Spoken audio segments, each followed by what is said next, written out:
Welcome back, everybody. Welcome back to another wonderful, beautiful day. Hope you guys have a great day and a great week. All right, so here is the question. Question was posed by my friend Paul. He said, hey, Dan, make a video about the Black Lotus and tell me what happens if, in theory, it is reprinted by Wizards of the Coast. For some reason, I feel like this whole discussion was already discussed before. I don't know, whatever. But this is more about just the Black Lotus, because I think the enigma of Magic is, to many people, owning a Black Lotus. It's the pinnacle of all Magic collecting. It is, I don't know if you guys have ever had an opportunity to hold the Black Lotus, but once you get that first Black Lotus in your hands, you get that addiction to be like, I need to buy one of these. I need to somehow save up.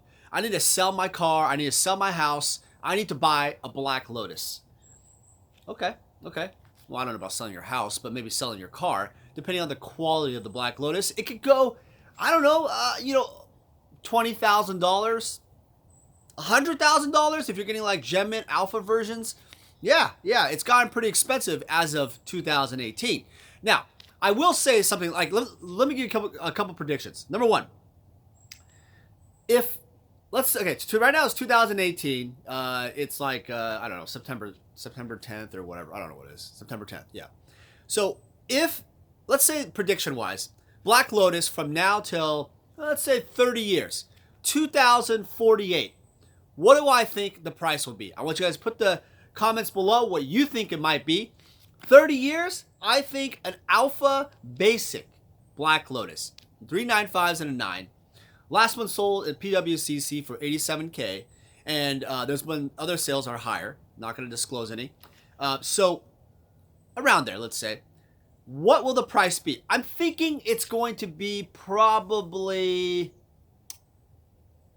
$350,000, $500,000. Am I wrong? What do you guys think? $350,000 to $500,000 for a basic 9.5 Alpha Lotus. Now, you guys are probably wondering, why the hell am I having such a wide range for that card? Well, partly it's because it depends on who sells it, what auction house, what's the quality of the basic Alpha Lotus. I mean, there's a lot of little factors. Is the centering nice? The surface nice? The corners, edges? Some people like certain cards better. So be it. All right. You guys are probably asking, well, what about beta? What about unlimited? Why do you ever care about those? Okay, fine. Basic beta beta Black Lotus probably sells for around 35,000 range right now, something like that. Let's assume that. I'd probably say that card would be about 150K in 30 years. 150K?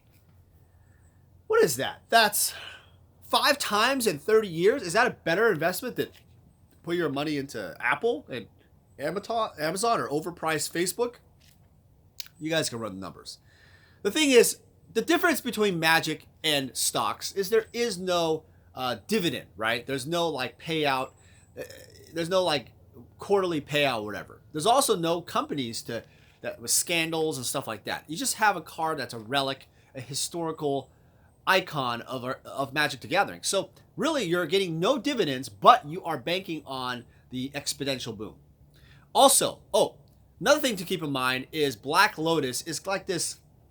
It's like this, Odin. It's like the fairy tale. It's like the Valkyrie. Like you know what I mean? Like the guys with the swords and they're flying in the air. The guys where Thor and Loki come from. Are they from Valkyrie? Asgard. Oh, whatever. Same thing. All right. Some Norse god. Black Lotus is in that category. It's kind of like it's like Zeus in Magic. God, that doesn't make any sense either. All right. Unlimited. God, you guys are probably like, Dan is drinking too much coffee today. Unlimited Black Lotuses. All right. So where are we at with those? 9.5s, I've seen them sell for about 10K, 15K range. I don't know. 20 is a little aggressive for a basic. So let's just say about 15 just for, shits and giggles. Okay, so 15K, I probably say in 30 years, it would probably be about 75K. Well, damn, why is it not like hundreds of thousands of dollars or Why can't it beat beta? Well, sorry guys, unfortunately, white border will never, ever, ever beat out the beta or alpha edition because it's black border, number one. Number two, it's not as rare, but it is difficult to get, there's a lot more people playing with Unlimited, so you can argue that there's less in supply to grade and less quality high-end condition. And you also have the stupid-ass print line on the back of the Unlimited Black Lotuses that I've seen before, I've had. And also there's these little white dots on the back of the card, by the way, like on the corners. I don't know if you've noticed those on Unlimited cards. For some dumb reason, there's like these little, like on the very tip. It's a print dot. It's not chipping or whatever. If you get that on your Unlimited starter deck or booster pack, it is a print dot, and it sucks, to be honest. Oh well. All right, now that I covered what the current Black Lotuses are, and by the way, if you had like a BGS, like the BGS 10 Alpha, the only one, I actually think that card can be worth $10 million plus one day. Yeah, I said it. 10 million plus one day. Main reason why I say that is because there's a card called Mickey Mantle, a PSA 9, 1952 tops. Mickey Mantle sold at auction for $2.833 million. I don't know what the hell. It's about $3 million. Round up. You guys are probably like, well, that's not very accurate. What? $3 million. Basically, this card is a 9. People have speculated that if a 10, I think there's like 4 or 5 10s in the world, if they ever sold, one of them ever sold, it would sell for easily over $10 million, probably $20 million. So, I am saying 30 years from now, that card will obviously eclipse $50 million, and I would say that the Alpha Black Lotus BGS 10 would probably be about $10 million at least, because that's just the cost of inflation, and the price of coffee goes up, everything goes up. We're all shit out of luck, and we're all going to be living with Rudy one day. All right, next. So, let's talk about what happens if WOTC, Wizards of the Coast, creates more Black Lotuses. Let's say they make a commemorative Black Lotus, like a collector's edition back, international edition back card, and people can finally play with it, collect it, and then may play with it casually. Will that affect old school and vintage? What's going on? How would that work for collecting? Let's go through all of that. Okay, so number one, if there was a revised artwork, like a new artwork of the Black Lotus, let's start with that. And they went off and printed it as, let's say Wizard of the Coast just said, you know what, I don't care about the collectors. I'm going to do whatever the F I want. I'm going to do whatever I want. I'm just going to print foils. I'm going to do whatever I want. There's all this Power 9, and specifically in this case, the Black Lotus, I'm just going to go crazy. So, let's say they do it.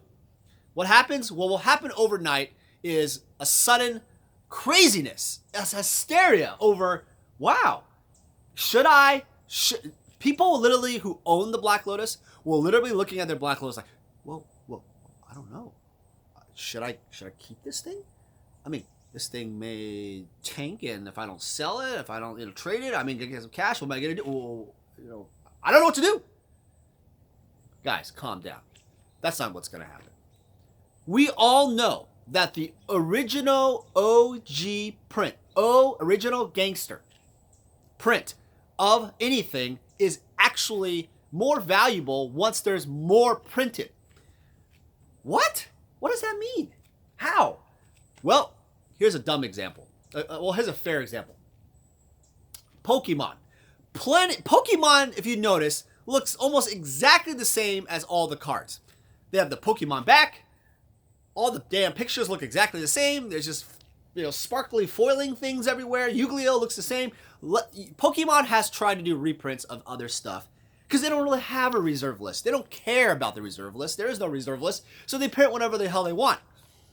But why is it that the first edition Pokemons, the only thing different, it has the same yellow borders, pretty much, the same different, like a Charizard picture, that's the famous card, has a little first edition, look at it, stop right now, go to first edition Pokemon Charizards, foils, holofoils, and you tell me, from that versus any reprinted edition, what really is different to you? What makes you feel different?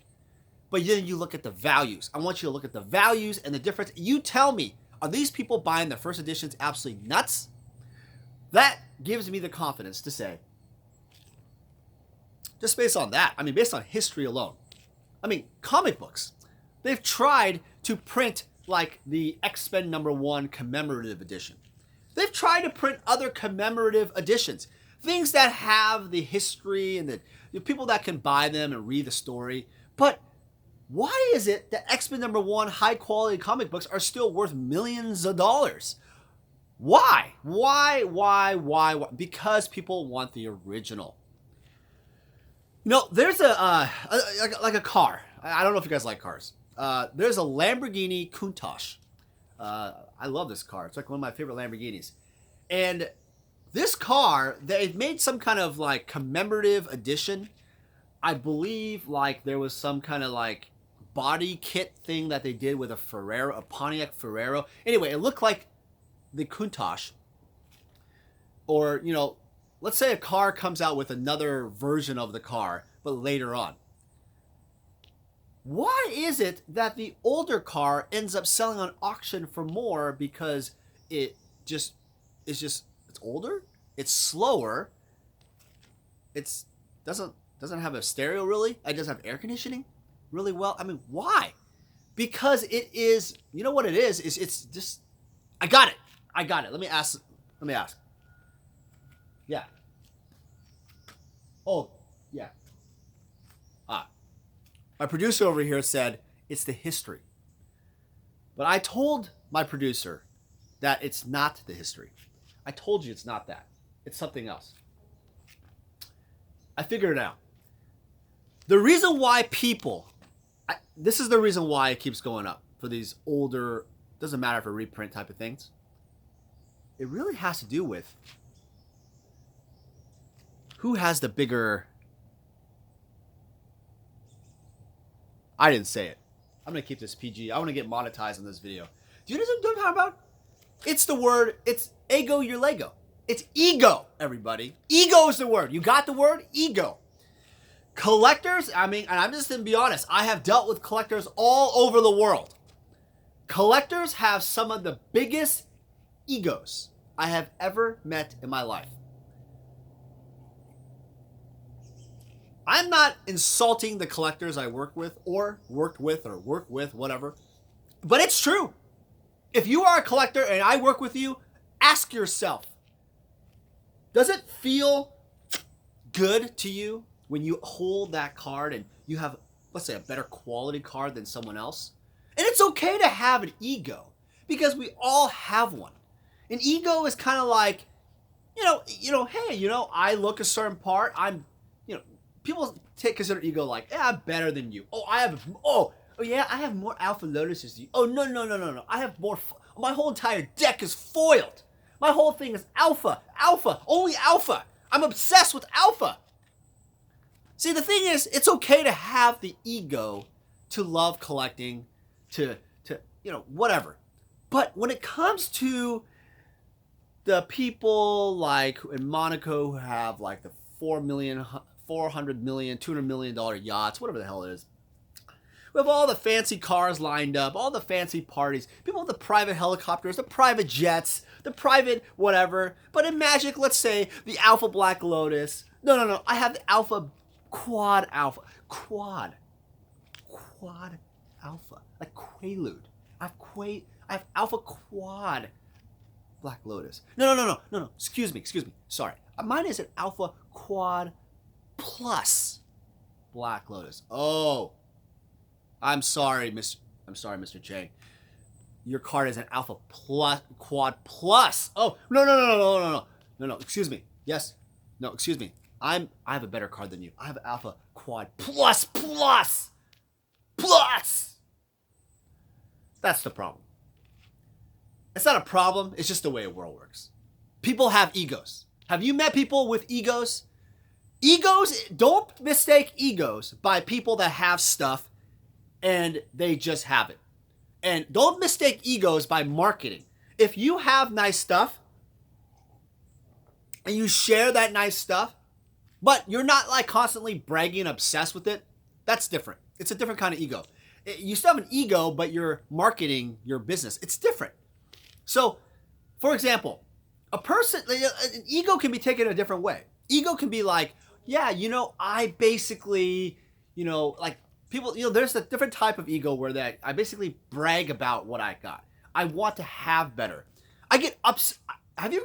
For those of you who are very upset that when someone outbids you on an auction or someone acquired it from some other dealer before you and you got upset visibly and pissed off and upset and start talking shit about people online or talking about that person online, that ego is exactly what I'm talking about. That's the negative ego. So, back to the topic. If Jesus Christ, this Starbucks mug suck. Back to the topic. If they reprinted Black Lotus on any form of art, it doesn't matter if it's original Chris Rush, doesn't matter if it's some new Chris Ron, some new fancy Steve Belladin, it doesn't matter what the hell they make, the 10th millionth reprint of art from the Eternal Weekend, it doesn't matter because the old original print will always go up. But furthermore, in this video, what's unique because my content is unique. I need to be unique compared to someone I know. I was told that I keep talking about some dumb topics about the same crap, and this channel is declining, so I need to focus on the topics.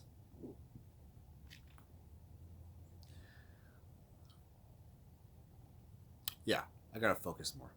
You're right. I gotta look at myself. It's all about my ego. You're right. You're right.